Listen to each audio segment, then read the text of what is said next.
പവി ഓടിയെത്തിയത് പാത്തിയുടെയും അന്നയുടെയും മുന്നിലാണ്. എന്താടി നിനക്കൊരു കള്ളലക്ഷണം? അന്നയിലെ CID ഉണർന്നു. ഓടി മുന്നിൽ വന്ന് കിതപ്പ് മാറ്റി ചിന്തകുലനായി നിൽക്കുന്ന പവിയെ നോക്കിയൊരു കള്ളച്ചിരിയോടെ അന്ന ചോദിച്ചു. അത് കേട്ടാണ് പവി സ്വബോധത്തിൽ വന്നത്. ഞാനോ? എപ്പോ? എൻ്റെ കൃഷ്ണ, ഈ കുട്ടി എന്തൊക്കെയായി പറയണേ? കുട്ടിയുടെ കാറ്റ് പോയോ? വളരെ നിഷ്കുവായിട്ട് പറയുന്ന പവിയെ കണ്ട് അന്നയ്ക്കും പാർത്തിക്കും ചിരി വന്നു. പാർത്തി അവളെ വാത്സല്യത്തോടെ നോക്കി. കണ്ണടച്ച് പാല് കുടിച്ച ആരും അറിയില്ലെന്ന ചിലരുടെയൊക്കെ വിചാരം. അന്ന ഒഴുക്കൻ മട്ടിൽ പവിയെ ഇടം കണ്ണിട്ട് നോക്കി പറഞ്ഞു. ആകെ വിളറി വെളുത്ത് നിൽക്കുവാണ് പവി. മതി മതി, വാ ക്ലാസ്സിൽ പോവാം. പവി മോന്ത കണ്ട് പാർത്തി അവളെ രക്ഷിച്ചു. ആ ഒരു നിമിഷം പാർത്തിയിൽ അവൾ മാലാകയെ കണ്ടു. നന്ദിപൂർവ്വം പാർത്തിയെ നോക്കി കണ്ണ് ചിമ്മി പവി. വാ. അതും പറഞ്ഞ് അന്നയും പാർത്തിയും മുന്നിൽ നടന്നു. പവി അന്നയുടെ പോക്ക് കണ്ട് അവളെ നോക്കി ചിരിച്ചു. പിന്നെ അവളുടെ നോട്ടം പോയത് പാർത്തിയിലായിരുന്നു. ആ സമയം തന്നെയായിരുന്നു ഒരാൾ പുറകിൽ നിന്ന് ഓടി വന്നത്. ഒരു പെൺകുട്ടിയാണ്. ഓടുന്നതിൻ്റെ ഇടയിൽ പവിയെ തട്ടി ആ കുട്ടി പവിയുടെ മുന്നിലേക്ക് വീഴാൻ തുടങ്ങി. ആ പെൺകുട്ടി വീഴുന്നതിന് മുന്നേ തന്നെ പവി അവളെ പിടിച്ചിരുന്നു. പവിയുടെ കണ്ണുകൾ ഒരു പിടച്ചിലോടെ ആ പെൺകുട്ടിയിലേക്ക് പോയി. പേടിച്ചിട്ട് കണ്ണുകൾ ഇറുക്കി അടച്ചിരിക്കുന്നു. ആ കണ്ണുകൾ പെട്ടെന്ന് തുറന്നു. ആ കണ്ണുകളിൽ കണ്ട നിസ്സഹായത ഒരു നിമിഷം പവി നോക്കി നിന്നു. സോറി. അതും പറഞ്ഞ് ആ പെൺകുട്ടി തിരിഞ്ഞോടി. കണ്ണുകളിൽ നിന്ന് എന്തോ മിന്നൽ പോലെ ഒരു വസ്തു തലയുടെ ഉള്ളിലേക്ക് തുളഞ്ഞു കയറുന്നത് പോലെ പവിക്ക് തോന്നി. ചുറ്റുമുള്ള ശബ്ദങ്ങളൊന്നും തന്നെ കേൾക്കാൻ സാധിക്കുന്നില്ല. ഒരു മൂളൽ മാത്രം. കണ്ണിൽ ഇരുട്ട് കയറുന്നത് പോലെ തലയിലെ സകല നാഡീനരമ്പുകളും ഒന്നിച്ച് പൊട്ടിപ്പോകുന്നത് പോലെ തോന്നി. ആ കണ്ണുകളിൽ കണ്ട അതേ നിസ്സഹായത അവളുടെ കണ്ണുകളിൽ തെളിഞ്ഞു വന്നു. ഏതോ മനോഹരമായ കുഞ്ഞിക്കണ്ണ്, കറുത്ത കൃഷ്ണമണിയും അതിലെ മിഴുനീരിൻ്റെ തുള്ളികളും നിസ്സഹായതയും ഒരു വെള്ളിടി പോലെ ഹൃദയത്തിൽ തുളഞ്ഞു കയറുന്നത് പവി അറിയുന്നുണ്ടായിരുന്നു. അമ്മ, എന്നെ പേടിപ്പിക്കല്ലേ, ഞാൻ ഈ ഒരു ഫോട്ടോ ഒന്ന് എടുക്കട്ടെ? ഒരു കൊച്ചു പയ്യൻ്റെ ശബ്ദം ചെവിയിലിരുന്ന് ആരോ പറയുന്നത് പോലെ തോന്നി. അതേ സ്വരം ആവർത്തിക്കുന്നു. ചെവി രണ്ടും കൈകൾ കൊണ്ട് മൂടി അവൾ ക്ലാസ്സിലേക്ക് നടന്നു. പലതവണ വേച്ചു പോയി. എങ്ങനെയൊക്കെയോ ക്ലാസ്സിൽ വന്ന അന്നമ്മയോട് തലവേദനയാണെന്ന് പറഞ്ഞ് കിടന്നു. പവി ഇന്ന് വൈകിട്ട് അന്നയുടെ കൂടെ പൊക്കോ, എനിക്കൊരാളെ കാണാനുണ്ട്. ശരി ഏട്ടാ, സൂക്ഷിച്ചു പോണേ. ഇല്ലെങ്കിൽ പവിയെ, ഞാൻ ചുമ്മാ പറഞ്ഞതാ നിൽസാറേ. എന്നാ വെക്കുവാട്ടടൂ. ശരി, സൂക്ഷിച്ചു പോണം. ഓ ശരി തമ്പുരാട്ടി. എന്താടി നീലേട്ടൻ പറഞ്ഞേ? അന്ന ചോദിച്ചു. അതോ, എവിടെയോ പോകാനുണ്ടെന്ന്, ആരെയോ കാണാൻ. എന്നോട് നിന്റെ കൂടെ പൊക്കോളാൻ പറഞ്ഞു. അന്നയ്ക്ക് കാര്യം മനസ്സിലായി. പവിയുടെ ചിന്ത മുഴുവനും ഉച്ചയ്ക്ക് തനിക്ക് സംഭവിച്ചതായിരുന്നു. ഏട്ടാ. ബൈക്കിൽ പാർത്തിയെ വെയിറ്റ് ചെയ്തിരുന്നപ്പോഴാണ് പിന്നിൽ നിന്ന് പാർത്തി വിളിക്കുന്നത്. നമുക്ക് പെട്ടെന്ന് ഇറങ്ങാം, അച്ഛൻ ഈ സമയത്ത് ഓഫീസിലുണ്ടാവും. ഏട്ടാ, അച്ഛൻ. നീ പേടിക്കേണ്ട പാർത്തി, നമുക്ക് ശരിയാക്കാം. ഗിരി നേരെ അച്ഛൻ്റെ ഓഫീസിൽ വരുന്നു പറഞ്ഞു. എന്നാൽ നമുക്ക് പോവാം. ഉള്ളിലുള്ള ടെൻഷൻ പുറത്ത് കാണിക്കാതെ രണ്ടുപേരും യാത്ര തുടർന്നു. എങ്കിലും പരസ്പരം അവർക്ക് മനസ്സിലായി. അങ്ങനെ അവർ പവിയുടെ അച്ഛൻ്റെ ഓഫീസിൽ മുമ്പിലെത്തി. അവരെയും കാത്ത് ഗിരി അവിടെ തന്നെ ഉണ്ടായിരുന്നു. ഓഫീസ് ടൈം ഒരു 5 മിനിറ്റ് കൊണ്ട് കഴിയും. ഒരു കാര്യം ചെയ്യാം, നമുക്ക് അങ്കിളിനെ കൊണ്ട് ഏതെങ്കിലും കോഫി ഷോപ്പിലേക്ക് പോവാം. എന്നാൽ അങ്ങനെ തന്നെ ചെയ്യാം. അതെ ഏട്ടന്മാരെ, ഞാനിപ്പോൾ അച്ഛൻ്റെ മുന്നിൽ വരുന്നില്ല. എല്ലാം നിങ്ങൾ തന്നെ പറ, എന്നിട്ട് ഞാൻ വരാം. ഞാൻ നിങ്ങൾ പറയുന്ന കോഫി ഷോപ്പിൽ നിൽക്കാം. അത് മതിയല്ലേ? നിന്റെ ഇഷ്ടം പോലെ. എന്നാൽ കഫേ ഗ്രീൻലാൻഡ് ഷോപ്പിലേക്ക് പൊക്കോ, ഞങ്ങളെല്ലാം സെറ്റാക്കിയിട്ട് വരാം. പോരിടോ നീലേ? അത് തന്നെയാ ശരി. പാർത്തിക്ക് പെട്ടെന്ന് അച്ഛനെ കാണുമ്പോൾ പിടിച്ചു നിൽക്കാൻ കഴിയില്ല എന്നതായിരുന്നു സത്യം. ആ മുഖത്തെ അപരിചിതത്വം കാണാൻ കഴിയുന്നതല്ലായിരുന്നു. സത്യങ്ങളെല്ലാം അറിഞ്ഞിട്ട് വരുമ്പോൾ ആ അപരിചിത ഭാവം ഉണ്ടാവില്ല. അത് പറയാതെ അറിഞ്ഞതുകൊണ്ടാണ് നീലും ഗിരിയും അവനെ കൂട്ടുനിന്നത്. കുമാർ ഓഫീസിൽ നിന്ന് ഇറങ്ങുമ്പോഴാണ് ഗിരിയും നീലിനെയും കാണുന്നത്. എന്താ മക്കളെ ഇവിടെ, എന്തെങ്കിലും ആവശ്യത്തിന് വന്നതാണോ? ഇല്ലച്ചാ, അച്ഛനെ കാണാൻ വന്നതാ. എന്താ മോനെ, എന്തെങ്കിലും പ്രശ്നം? അച്ഛാ. കുമാറിൻ്റെ കയ്യിൽ പിടിച്ച് നീല് വിളിച്ചു. കുമാർ സംശയത്തോടെ നീലിനെ നോക്കി. അങ്കിൾ, ഞങ്ങൾ പറയാൻ പോകുന്ന കാര്യം അച്ഛൻ ശ്രദ്ധിച്ച് കേൾക്കണം. എന്താടാ മക്കളെ, നിങ്ങൾ സസ്പെൻസ് ഇടാതെ കാര്യം പറ. ഞാനൊരു വയസ്സനെന്ന് അറ്റാക്ക് വരുത്തരുത്. അച്ഛാ, പവിക്കൊരു ചേട്ടനുണ്ടായിരുന്നു അല്ലേ? കേൾക്കാൻ പാടില്ലാത്തത് കേട്ട പോലെ ആ അച്ഛൻ തറഞ്ഞു നിന്നു. മനസ്സിൽ പലതും കടന്നുപോയി.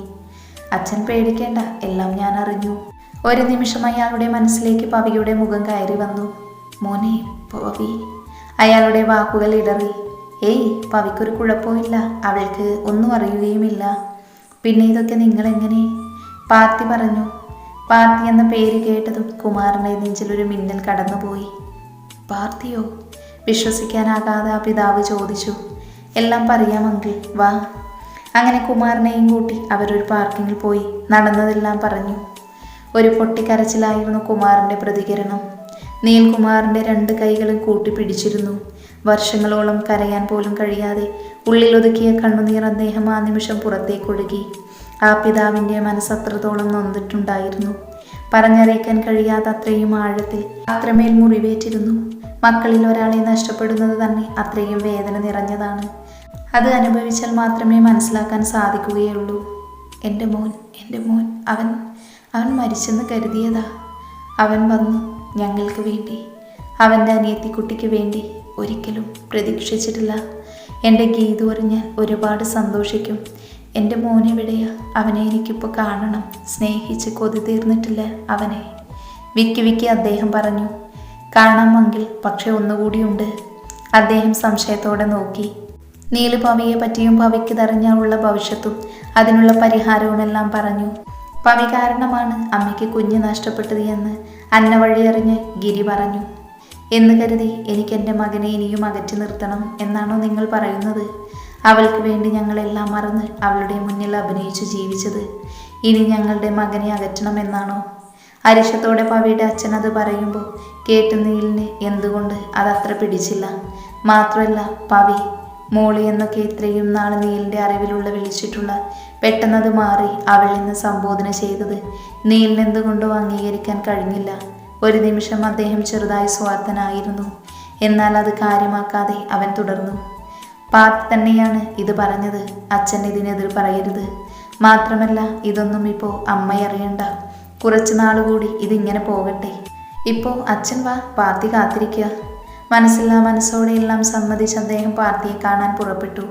നീലിൻ്റെ കൂടെ ചുറ്റും തിരിഞ്ഞു നടന്നു വരുന്ന തൻ്റെ അച്ഛനെ നിറകണ്ണുകളിലൂടെ പാർത്തി നോക്കി നിന്നു. അപ്പാ, അവൻ്റെ അതിരങ്ങൾ ചലിച്ചു. ഇതേ അവസ്ഥ തന്നെയായിരുന്നു കുമാറിൻ്റെയും. നിറകണ്ണുകളോടെ മാത്രമേ അവർക്ക് പരസ്പരം നോക്കി കാണാൻ കഴിഞ്ഞുള്ളൂ. പാർത്തിയോടി അച്ഛൻ്റെ നെഞ്ചിൽ വീണിറുക്കെ കെട്ടിപ്പിടിച്ചു. നഷ്ടമായത് ഒന്നൊന്നായി നേടിയെടുക്കുമായിരുന്നു പാർത്തി. ആ അച്ഛൻ്റെ മുന്നിൽ അവൻ കുഞ്ഞായി മാറുകയായിരുന്നു. അവരെ തനിയെ വിട്ട് നീലും ഗിരിയും കുറച്ചപ്പുറം ഒഴിഞ്ഞു കിടക്കുന്ന ചെയറിൽ പോയിരുന്നു. എന്താടാ നീലെ, എന്താ പറ്റിയേ? നീലാകെ അസ്വസ്ഥനായിരുന്നു. അത് മനസ്സിലാക്കിയതുപോലെ ഗിരി അവനോട് ചോദിച്ചു. ഗിരി, എനിക്കെന്തോ പോലെ എൻ്റെ പെണ്ണ് ഇവർക്ക് അധിക പറ്റാകുവോടാ. നീ ശ്രദ്ധിച്ചോ ഇത്തിരി മുന്നേ അച്ഛൻ്റെ സംസാരം? അതെനിക്ക് തീരെ പിടിച്ചില്ല. പവിയുമായിട്ടെന്തോ ഒരകൽച്ച പോലെ തോന്നി ഒരു തരം. എന്താണെന്ന് എനിക്കിപ്പോഴും മനസ്സിലാവുന്നില്ല. നീ എന്താടാ നീലെ പറയണേ? അത് അങ്കിൾ വിഷമം കൊണ്ട് പറഞ്ഞതായിരിക്കും. തിരികെ കിട്ടിയ മകനെ വീണ്ടും അകന്ന് ജീവിക്കാൻ പറഞ്ഞ അങ്കിൾ പിന്നെ എങ്ങനെ റിയാക്ഷൻ ഇടും? ഓ, ഇവനെ കൊണ്ട് തോറ്റു. അപ്പോഴാണ് അന്നയുടെ കോൾ ഗിരിക്ക് വരുന്നത്. ഡാ അന്നയ്യ, പാർത്തി എല്ലാം പറഞ്ഞു എന്ന് പറഞ്ഞായിരുന്നു. കാര്യങ്ങൾ അറിയാൻ വേണ്ടി വിളിക്കുക. ഞാനിപ്പോൾ വരാവേ. ആ ചെല്ലടാ. ഗിരി ഫോണുമായി പുറത്തേക്ക് പോയി. നീല ഓരോന്ന് ആലോചിച്ചിരുന്നു. ഇനി അച്ഛൻ അവളെ അകറ്റുമോ? അതിന് പാർത്തി സമ്മതിക്കോ? ആരകറ്റിയാലും ഞാനുണ്ട് എൻ്റെ പെണ്ണിന്. എന്നാലും അവൾക്ക് അവളുടെ അച്ഛനെ ഇഷ്ടമാണ്. അവളുടെ സംസാരത്തിൽ മനസ്സിലായതാ പാവം എൻ്റെ പെണ്ണ്. ഓരോന്ന് ആലോചിച്ച് നിൽക്കുമ്പോഴാണ് പവിയുടെ കോള്. ഫോണിൽ തെളിഞ്ഞു കാണുന്ന അവളുടെ മുഖം കണ്ടതും നിമിഷം നേരം കൊണ്ട് അവൻ്റെ ചൊടികളിൽ പുഞ്ചിരി സ്ഥാനം പിടിച്ചു. നീലേട്ടാ, ഇതെവിടാ? പെട്ടെന്ന് വീട്ടിലോട്ട് വായോ, മുത്തശ്ശി വന്നിട്ടുണ്ട്. പെട്ടെന്ന് വാ. ഇതെവിടാ? എന്തെങ്കിലും പറയുന്നതിന് മുൻപേ ചാടിക്കയറി പറയുന്ന അവളുടെ ഓരോ വാക്കുകളും അവന് വാത്സല്യം തോന്നി. എൻ്റെ പൊന്നെ, ഞാൻ വരാടാ. നീ ഇങ്ങനെ നോൺ സ്റ്റോപ്പ് ആക്കല്ലേ, ഇത്തിരി തിരക്കില്ലാന്നേ. പവീസ്, ഒരു കാര്യം ചെയ്യ്, മുത്തശ്ശിയോട് പറ 1 അരമണിക്കൂറിനുള്ളിൽ വന്നേക്കാമെന്ന്. ആ ശരി ഏട്ടാ, പെട്ടെന്ന് വരണേ. വരുന്നേ, വെക്കുവാണോ? ശരി ഏട്ടാ. എടി, നീ എന്നെ വഴി തെറ്റിക്കും. അതിനവളുടെ കിലുങ്ങിയുള്ള ചിരിയായിരുന്നു മറുപടി. ഞാൻ വെക്കുവാണേ. അതും പറഞ്ഞ് നീല് ഫോൺ കട്ടാക്കി പാർത്തിയുടെയും കുമാറിൻ്റെയും അടുത്തേക്ക് പോയി. നീല് ചെന്നപ്പോൾ കുമാറും പാർത്തിയും നിറകണ്ണുകളോടെ സംസാരിക്കുമായിരുന്നു. പാർത്തിയെ നെഞ്ചോടി ചേർത്ത് പിടിച്ചിട്ടുണ്ട് കുമാർ. അച്ഛ, സമയമായി. അമ്മ ഒറ്റക്കല്ലേ, നമുക്ക് ഇറങ്ങിയാലോ? നീല് പറഞ്ഞു. മോനെ, ഒരുപാട് സന്തോഷമായി. ഒരിക്കലും തിരികെ കിട്ടില്ലെന്ന് കരുതിയ എൻ്റെ പൊന്നു മോന. നിറകണ്ണുകളോടെ കുമാർ പറഞ്ഞു. നീൽ അദ്ദേഹത്തെ സമാധാനിപ്പിച്ചു. അപ്പോൾ അപ്പ, ഇതൊന്നും ഇപ്പോൾ അമ്മ അറിയണ്ട. എല്ലാം ഒന്ന് ശരിയാകട്ടെ, എന്നിട്ട് മതി. എൻ്റെ പവിയും കൂടി ഓക്കെ ആയാൽ എല്ലാം ശരിയാകും, നമുക്കിറങ്ങാം. പാർത്തി അത് പറഞ്ഞ് കുമാറിൻ്റെയും നീലിൻ്റെയും കൂടെ നടന്നു. കുമാറിന് എന്തൊക്കെയോ മനസ്സിൽ തോന്നി. അതൊന്നും പുറത്ത് കാണിക്കാതെ തിരികെ കിട്ടിയ പൊന്നുമോനുടെ കൂടെ നടന്നു. പാർത്തിയിൽ നിന്ന് അദ്ദേഹം കൈകൾ മാറ്റിയില്ല. എന്തായി ഗിരിയേട്ടാ? എല്ലാം ശരിയായിക്കൊണ്ടിരിക്കുന്നുട്ടാ. അങ്കിളെല്ലാം അറിഞ്ഞു. ഇപ്പം രണ്ടുപേരും അകത്തിരുന്ന് സംസാരിക്കുക. പറഞ്ഞു ഇല്ലെങ്കിൽ ഓ ഞാൻ പണയാം.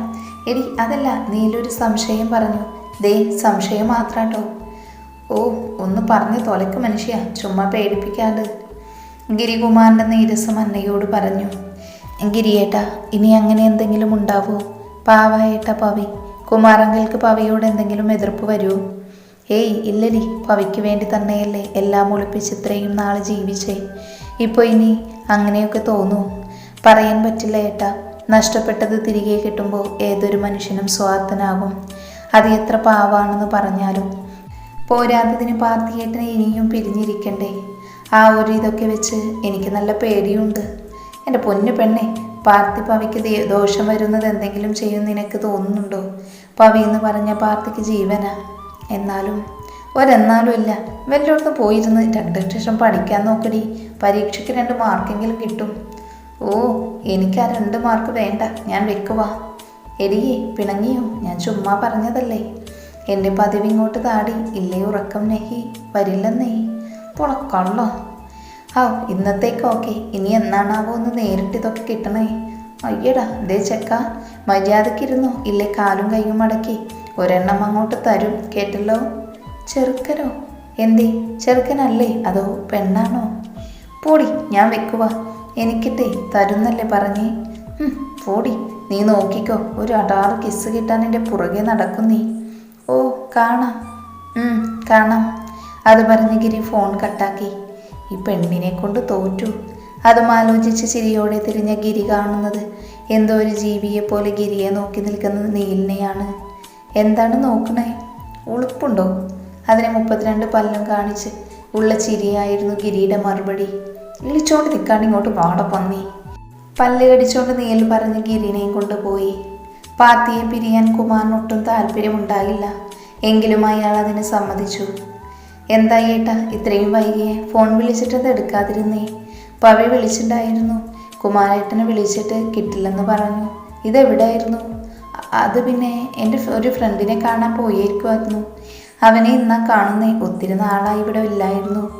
ആണോ? എന്നാൽ പുന്നാരമോളെ അങ്ങോട്ട് വിളിക്ക്. ഇല്ലെങ്കിൽ പെട്ടിയും കിടക്കെടുത്ത് എൻ്റെ മരുമോനെ ഇട്ടിട്ട് ഇങ്ങോട്ട് വരും. ഞാൻ കുറച്ച് കഴിഞ്ഞ് വിളിച്ചോളാം ഗീതു, എനിക്ക് നല്ല തലവേദന. ഗൗരവത്തോടെ പറഞ്ഞു കുമാർ റൂമിലേക്ക് പോയി. ഇത് നല്ല കഥ. ഒരു ദിവസം മോളെ വിളിച്ചില്ലെങ്കിൽ ലേബർ റൂമിന് മുന്നിൽ നിൽക്കുന്ന കെട്ടിയമാരെ പോലെ നടക്കുന്ന ആളാ. ഇതെന്താവോ എന്തോ. കുമാർ പോയ വഴിയെ നോക്കി ഒരു നെടുവീർപ്പിട്ട് ഗീത പറഞ്ഞ് അടുക്കളയിലേക്ക് പോയി. അമ്മേ, അപ്പേ, ആരുമില്ല ഇവിടെ? ഗിരി വിളിച്ചു കൂവി. കാറ് കൂവിയാണ് പുള്ളിക്കാരൻ്റെ വരവ്. ഒന്ന് പതിയെ പറയടാ, സമയം 10 മണിയായി. അയലക്കത്തുള്ള ആൾക്കാർ ഉറങ്ങാനുള്ളതാ. അതിനവരോട് ആരും ഉറങ്ങണ്ടെന്ന് പറഞ്ഞേ. അവരുറങ്ങട്ടെ. നിന്റെ അലർച്ച കേട്ട് അവരുറങ്ങുന്ന തോന്നുന്നുണ്ടോ? ഓ. ചുണ്ടുകോട്ടി ഗിരി വാതിലിന് മുന്നിൽ വന്ന് നിന്നു. ഡാ പെട്ടെന്ന് വരാൻ പറഞ്ഞു പോയതാ. ഇത്രയും രാത്രിയാവുമെന്ന് വിചാരിച്ചോ? ഇന്നെന്തെങ്കിലുമൊക്കെ ഇവിടെ നടക്കും. മുത്തശ്ശി കൂടിയുണ്ട്. ഇന്ന് നമ്മുടെ കാര്യം തീർന്ന്. കോളിംഗ് ബെല്ലടിച്ച് നീല് ഗിരിയോടായി പറഞ്ഞു. മുത്തശ്ശിയോ? അയ്യോടാ സോറി, പറയാൻ മറന്നു. പവി വിളിച്ചായിരുന്നു മുത്തശ്ശി വന്നു എന്ന് പറയാൻ. എടാ കാലുമാടാ, സത്യം പറ, നീ മനഃപൂർവ്വം പറയാത്തതല്ലടാ. ചെറുതായിട്ട്. ചെറ്റെ, ഒറ്റക്കാക്കാതിരിക്കാൻ എന്നെയും കൂടെ നീ വേണ്ടായിരുന്നു. സോറി മിസ്റ്റർ മോൻ, ഒന്ന് കോർപ്പറേറ്റ് ചെയ്യണം പ്ലീസ്. അതല്ലാതെ വേറെന്താ ഒരു വഴി? നോക്കിക്കോടാ, ഇന്ന് രാത്രി നിന്നെ പ്രേതം പിടിക്കൂടാ. അപ്പോഴേക്കും പാറുമ്മ വാതിൽ തുറന്നിരുന്നു. അമ്മേ. 2 പേരും പഞ്ചസാരയും തേനും പാലും കൂട്ടി ഒരുമിച്ച് വിളിച്ചു. വേണ്ട, എൻ്റെ ഭാഗത്തു നിന്നൊരു സപ്പോർട്ട് മക്കൾ പ്രതീക്ഷിക്കണ്ട. മുത്തശ്ശി നല്ല കലിപ്പില. പോയി വാങ്ങാനുള്ളത് വാങ്ങിയിട്ട് തിന്നിട്ട് പോയി കിടക്കാൻ നോക്ക്. അവരെ മൈൻഡ് ചെയ്യാതെ പാറും അത് പറഞ്ഞ് അകത്തേക്ക് നടന്നു. രാജാവ് മുന്നോട്ട് വന്നാലും ഈ അടിയൻ പിന്നാലെ ഉണ്ടാകും. എടാ, നീലദയനീയമായി ഗിരിയെ വിളിച്ചു. ഒരിടയുമില്ല, മര്യാദയ്ക്ക് നടക്ക്. ഇല്ലെങ്കിൽ നീല ഒറ്റപ്പിരികം പൊക്കി ചോദിച്ചു. ഇല്ലെങ്കിൽ എന്താ? ഞാൻ നിന്റെ കാല് പിടിക്കും. ഒന്ന് പോടാ. നിനക്കല്ലേ നല്ല ധൈര്യം, എനിക്കതില്ലടാ. വാ. അത് പറഞ്ഞ് രണ്ടും മുത്തശ്ശി കിടക്കുന്ന റൂമിലേക്ക് പോയി. ഏതോ പുസ്തകം വായിച്ച് ബെഡിലിരിക്കുമായിരുന്നു മുത്തശ്ശി. നീലും ഗിരിയും പരസ്പരം മുഖത്തോട് മുഖം നോക്കി. എന്നിട്ട് മുത്തശ്ശി എന്ന് വിളിച്ചോടിപ്പോയി. അപ്പുറവും ഇപ്പുറവും കിടന്ന് മുത്തശ്ശിയുടെ മടിയിൽ തലവെച്ച് കണ്ണുകൾ അടച്ചു. പെട്ടെന്നായതുകൊണ്ട് മുത്തശ്ശി ഒന്ന് പുറകോട്ട് പോയി. മുത്തശ്ശി വീഴാതെ ഒരു താങ്ങായി അവരുടെ കൈകൾ ഉണ്ടായിരുന്നു. എടാ കള്ളത്തമ്മാടികൾ, എവിടായിരുന്നടാ ഈ രാത്രി വരെ? ചുക്കിച്ചുളിഞ്ഞ കൈ കൊണ്ട് രണ്ടുപേരുടെയും തലയിൽ തലോടി മുത്തശ്ശി ചോദിച്ചു. മുത്തശ്ശി, ഞങ്ങൾ ഞങ്ങളുടെ ഒരു കൂട്ടുകാരന് വേണ്ടി പുറത്തു പോയതാ. ദേ, ഇവൻ മുത്തശ്ശി വന്ന കാര്യം പറഞ്ഞില്ല. പറഞ്ഞായിരുന്നെങ്കിൽ ഞാൻ വന്നേനെ. ഇവനാ? ഗിരി മുത്തശ്ശിയുടെ വയറ്റിലേക്ക് മുഖം ഒളിപ്പിച്ച് കൊഞ്ചലോട് പറഞ്ഞു. അത് മുത്തു ഇവനോട് പറഞ്ഞ ഇവൻ എന്നെ കൂട്ടാതെ ഒറ്റയ്ക്ക് മുത്തുവിനെ കാണാൻ വരും, അതാ. നീലഗിരിക്കൊരു കിഴുക്ക് കൊടുത്ത് മുത്തശ്ശിയോട് പറഞ്ഞ് വീണ്ടും മുത്തശ്ശിയുടെ മടിയിൽ കിടന്നു. ഈ കുശുംബന്മാരെ കൊണ്ട് തോറ്റു, ഒരു ചിരിയോടെ മുത്തശ്ശി പറഞ്ഞു. മുത്തശ്ശിയുടെ മനസ്സൊത്തിരി സന്തോഷത്തിലായിരുന്നു. നീലിൻ്റെ കുറുമ്പ് കുസൃതിയും തിരികെ വന്നു തുടങ്ങിയെന്ന് മുത്തശ്ശിക്ക് മനസ്സിലായി. കുറേ നാളുകൾക്ക് ശേഷമാണ് നീലിങ്ങനെ മുത്തശ്ശിയുടെ മടിയിൽ. ആ വൃദ്ധയ്ക്ക് അത് വലിയൊരു കാര്യം തന്നെയായിരുന്നു. കുറച്ച് സമയം ആരും ഒന്നും തന്നെ സംസാരിച്ചില്ല. മക്കളെ, നിങ്ങൾ അങ്ങോട്ട് കൊണ്ടുപോകാൻ വന്നതാ. ഉത്സവമൊക്കെ വരുമല്ലേ, പിന്നെ കല്യാണം കഴിഞ്ഞിട്ട് നീ അങ്ങോട്ട് വന്നില്ലല്ലോ. പവിയുടെ വീട്ടിലും പോയില്ലെന്ന് പറഞ്ഞു പാറു. നാളെ നമ്മൾ നാട്ടിലേക്ക് പോണു, മുത്തശ്ശി അവരോടായി പറഞ്ഞു. ശരിക്കും? അപ്പം നമ്മൾ പൊളിക്കും, പോരാത്തതിന് പവിയും ഉണ്ടാകും. എനിക്ക് വയ്യ. ഗിരി സന്തോഷം കൊണ്ട് മുത്തശ്ശിയെ ഇക്കിളിയാക്കി. ആരൊക്കെ ഉണ്ടാകും മുത്തശ്ശി? നമ്മൾ മാത്രമായിരിക്കും അല്ലേ? അല്ലടാ, ദാസു വരുന്നുണ്ട്, പിന്നെ പവിത്രയും ശ്രുതിയും ഉണ്ടാകും. ഗിരി ഒട്ടും താല്പര്യമില്ലാതെ മൂളി. മോനെ, അവർ പലതും പറയും, പ്രത്യേകിച്ച് പവിയോട്. ശ്രുതിക്ക് നിന്നെ കിട്ടാത്തതിൻ്റെ ഒരു അസ്വസ്ഥത ഉണ്ട്. അതുകൊണ്ട് മോന് പവിനെയും ഒന്ന് സൂക്ഷിച്ചേക്ക്. ശ്രുതി പറയുന്നതിന് തക്ക മറുപടി കൊടുത്തേക്കാൻ. എനിക്ക് അവരെ അകറ്റി നിർത്താൻ പറ്റില്ലല്ലോ, അവളും എൻ്റെ പേരക്കുട്ടിയല്ലേ. മുത്തശ്ശി ഒരു നെടുവീർപ്പിട്ട് പറഞ്ഞു. പവിയെ പറ്റി അവൾ എന്തെങ്കിലും പറഞ്ഞ അപ്പോൾ അറിയും. ഞാൻ പോകട്ടെ മുത്തു, ഇല്ലെങ്കിൽ അവൾ കയറ് പൊട്ടിക്കും. എടാ, മോള് കിടന്നു തോന്നുന്നത്. നല്ല തലവേദന ഉണ്ടായിരുന്നു. നിന്നെയും നോക്കി ഇത്തിരി മുൻപ് വരെ ഇവിടെ ഉണ്ടായിരുന്നു. പാവം, ഞാനാ പറഞ്ഞു പോയി കിടന്നോളാൻ. തലവേദനയോ? ഞാൻ പോയി നോക്കട്ടെ. അവൻ ധൃതിയിൽ മുത്തശ്ശിക്കൊരു ഉമ്മയും കൊടുത്ത് ഗിരിക്ക് ഗുഡ് നൈറ്റും പറഞ്ഞ് വാണം വിട്ട പോലെ പോയി. എടാ മോനെ ഗിരി, ഇതെന്താണ് സംഭവം? മഞ്ഞുമല ഉരുകിയോ? ഒന്നും മനസ്സിലാവാതെ മുത്തശ്ശി ഗിരിയോട് ചോദിച്ചു. ഉരുകിയെന്നോ? അത് പൂർണ്ണമായും നിലത്ത് വീണ് ഉടഞ്ഞ് എന്ന് പറയുന്നതാ കറക്റ്റ്. പറയടാ, കേൾക്കട്ടെ. ഗിരി നീലിൻ്റെ ഇഷ്ടവും പവിയുടെ ഇഷ്ടവും മുഴുവനും മുത്തശ്ശിയോട് പറഞ്ഞു. എൻ്റെ ഭഗവാനെ, നീ കാത്തു. അല്ലെങ്കിൽ പവിയെ കണ്ടില്ലെന്ന് നടിക്കാൻ ആർക്കും കഴിയില്ലടാ. പാവ, ഇനി നിന്റെ കല്യാണം കൂടി ഒന്ന് ഓക്കെ ആക്കണം. മുത്തശ്ശി. ഗിരി മുട്ടുകുത്തി മുത്തശ്ശിയുടെ കയ്യിൽ പിടിച്ചു. എന്താ മോനെ? അതെ, എനിക്കൊരാളെ ഇഷ്ടമാണ്. പവിക്കും നീലിനും മാത്രമേ അറിയുള്ളൂ. എടാ കള്ള കാമുക, നീ കൊള്ളാലോ. ആരാടാ കക്ഷി? മുത്തശ്ശി, അത് പിന്നെ. എന്താ മോനെ, നീ ധൈര്യമായിട്ട് പറഞ്ഞോട്ടാ. അത് അവൾ ക്രിസ്ത്യാനിയാ. നമ്മുടെ പവിയുടെ കൂട്ടുകാരിയില്ലേ അന്ന് കല്യാണത്തിന് വന്ന്? ഏതാ, അന്നക്കൊച്ചാണോ? മുത്തശ്ശിക്ക് എങ്ങനെ? അതിന് മുത്തശ്ശി ചിരിച്ചു. എടാ കള്ള, നീ ഇഷ്ടപ്പെടുന്നതിന് മുന്നേ എന്നെ ആഗ്രഹമായിരുന്നു ആ കൊച്ചിനെ മരുമോളായി കിട്ടാൻ. അതന്ന് എന്നോട് സംസാരിച്ചിട്ടുണ്ട്. ഒരു പാവം പൊട്ടിക്കൊച്ച് ക്രിസ്ത്യാനിയാണ് എന്ന് കേട്ടപ്പോൾ ആ ആഗ്രഹം അങ്ങ് ഉപേക്ഷിച്ചു.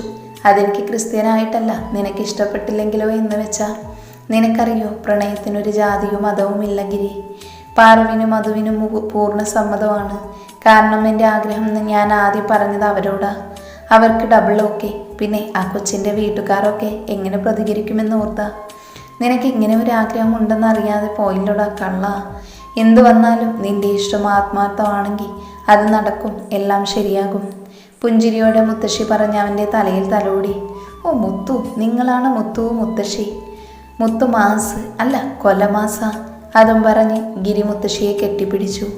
നീല മുകളിൽ റൂമിൻ്റെ വാതിൽ ശബ്ദമുണ്ടാക്കാതെ തുറന്ന് അകത്ത് കയറി വാതിൽ അടച്ചു തിരിഞ്ഞു. ഹെഡ് റെസ്റ്റിൽ ചാരിയിരുന്ന് ഉറങ്ങുമായിരുന്നു പവി. മടിയിൽ തലയണയുണ്ട്. നീല ശബ്ദമുണ്ടാക്കാതെ അവളെ ഒന്ന് നോക്കിയിട്ട് ഡ്രസ്സും എടുത്ത് കുളിക്കാൻ പോയി. കുളി കഴിഞ്ഞിറങ്ങിയപ്പോഴും പവി അതേ ഉറക്കം തന്നെയായിരുന്നു. അവൻ അവളുടെ അടുത്തേക്ക് നടന്നു. ശാന്തമായി ഉറങ്ങുകയാണ്.